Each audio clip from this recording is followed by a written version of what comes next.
He's walked barefoot on a bed of scorpions, been within clawing distance of a cheetah and had a lion so casually stroll into his tent to say a quick hello.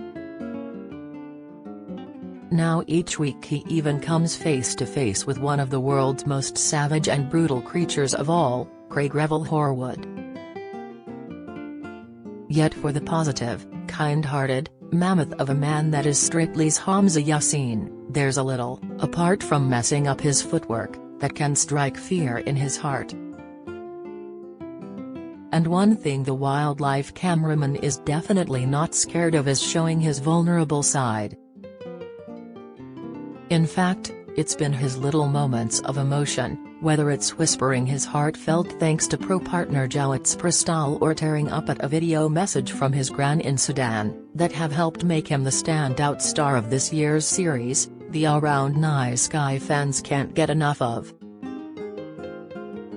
It's important for people to see men being vulnerable on TV, says Hamza, who's doing the Charleston and waltz in tomorrow's semi-final. The person you see on the tally is the person I am in everyday life. I'm just a bit more emotional than others. And I don't worry about holding back. I'm not emotional because I'm upset though, I'm emotional because I'm proud. He has a lot to be proud of, and not just his swivel hips that have helped him go from lesser-known face to bookies' favorite to win. But, because, whether or not he takes home the Glitterball trophy, he's also been able to tackle an issue that is incredibly important to him, the public perception of dyslexia. For having been diagnosed age 13, it affects his reading and writing.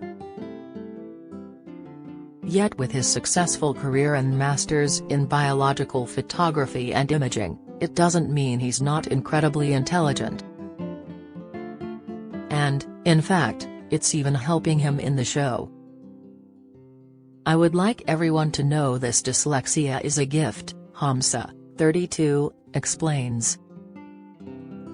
It is not a taboo subject.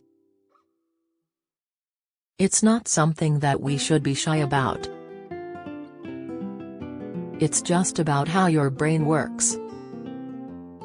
My dyslexia allows me to see the world in a different way. It's given me the ability to listen. I can tell birds from small differences in their calls. I've got a photographic memory. I remember the first thing you were wearing when I met you.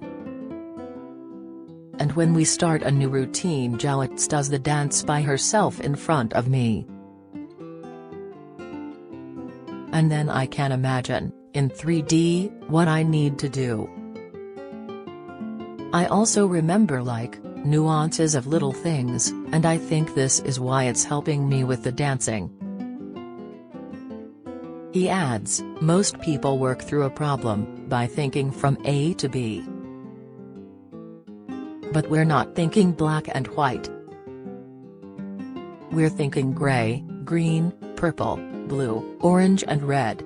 So we need to normalize people having dyslexia and advocate for dyslexic people, to prove to them you can achieve anything in life that you want. Hamza's possibly explained more about dyslexia in one conversation than MP Matt Hancock did in his entire stint in the I'm a Celebrity jungle. And all Hamza had to do to get our attention was learn a good cha-cha, rather than chomp on some inexplicable delicacy of kangaroo privates. So what did he, a son of doctors invited to move here from Sudan, when Hamza was 8, think of him of the controversial ex-health secretary stint on I'm a Celeb? And has Hancock been in touch, considering his dyslexia bill is set to run out of time in Parliament? The perennial nice guy that Hamza is, he's not one to criticize. I've not been in contact with anybody really, he says, diplomatically. To be perfectly honest, I've not watched the TV in the last 3 months. To be fair, with his 9-hour training days, fueled by lots and lots of sweets, Hardworking Hamza barely has time for anything. Before the show, he lived in the remote Ardnamurchan Peninsula in the Scottish Highlands and had worked on nature documentaries, Countryfile, and had his own CBeebies wildlife show, but was one of Strictly's lesser-known faces. Now, he and his trademark lengthy locks, uncut for 17 years, are beloved by millions. "It absolutely been a shock to the system," he laughs. "It's mind-boggling, and I'm not yet used to it. It was only nature lovers and children under 6 who knew me beforehand. Now I walk outside and people are like, 'Hi Hamza.' And I'm thinking, have I seen that person before?" It's also a change of pace. He's spent 12 years in his beloved far-flung, hard-to-reach hamlet of just 150 people, one shop, a pub, and thousands of acres of countryside. Now he's in a rented flat in London. "At home, I'm looking out the window on a morning and seeing otters and eagles. Here I'm looking out the window and hearing car alarms and ambulances," laughs Hamza. "I've missed my log fire. And I've missed seeing my wildlife. Being able to go out and walk the dogs, the peace and quiet. It's the simple things in life." One might wonder if Jalitz is a touch offended he's homesick. But the Polish pro is just as smitten with Hamza as the rest of us. It's her second Strictly year, having previously won the Greatest Dancer, judged by Odi Mabuse. But aside from Adrian Chiles in last year's Christmas special, Hamza's the 28-year-old's first celeb partner. Now she could be heading for the final. "It would definitely be a beautiful surprise and a beautiful end of this journey," she says. "If Hamza could lift that glitter ball with me, that would just be the best gift.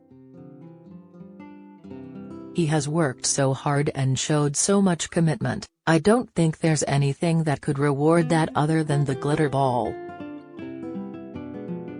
But first we have to concentrate on the semi-final. They have an extra day this week because of the World Cup pushing the live show to Sunday night. However, they need to learn 2 dances, so every practice has been vital." Bizarrely, they came bottom of the leaderboard for the first time last week, despite scoring 36-40. Hamza says, "You don't expect it with a 36, but it just shows how strong the competition is. Of course, there's 3 people in this Strictly relationship, Hamza, Jalitz and Hamza's hair, which reaches the back of his knees. He stopped cutting it as a rebellious teen and it takes 4 hours to dry. So could he ever be convinced to cut it? What if Craig would finally become the last judge to give them a 10? No, definitely not. My hair is I don't want to say my identity, but it's who I am," he says. "It's a big part of me, and I wouldn't change any parts of my body." Who knows, like Samson, it could also be key to his strength and fortune. He was young when his family left the busy home they shared with his aunt and cousins in Sudan. "We could have our own football team, for a new home in Northampton," on an invite from Royal College of Medicine. Unable to speak English, he fell in love with nature documentaries. That, coupled with his dyslexia, saw him turn down a place to study dentistry and follow his dream to study zoology. Since then, Hamza and his hair have found themselves in plenty of hairy work situations over the years. "I was walking around barefoot in Africa, on a gravel road, not realizing it was covered in scorpions," he says. Then, I've had a lion walk into my tent and I've been about a foot away from a cheetah who was on top of my car. It's a lot of fun. His love of work might just be about to break his heart though. For with talk of his own nature show after Strictly, Hamza's preparing to move down to London. There's a very big possibility that's going to happen, yes. For sure, he says. Now more people know who I am, jobs are coming up, so it'll make life a lot easier. But, in an ideal world, he'll also keep his Scottish home, which will be a relief to Scottish parents Chris and Amanda and Scottish sister Gail, who took him under their wing when he arrived in 2011 to build up his photography portfolio. He spent 11 months living in his car and washing in the community centre, the one where everyone now gathers to watch Strictly on a projector. I will always have my Scottish family, smiles Hamza. They're my backbone. They keep me grounded and give me confidence. I'll forever have them in my mind and be close to them. At least it's warmer down south. I love the cold weather, he says. So leaving Africa was kind of like a blessing in disguise for me. And for us Strictly fans too, Hamza. The semi-finals of Strictly Come Dancing is on Sunday night at 7:15 p.m. on BBC One and iPlayer. Read more. Strictly Come Dancing 2022. Hamza's heartbreaking comments. Star reveals live routine mistake. Tyler responds to judges dig. Odi Mabuse returns as choreographer.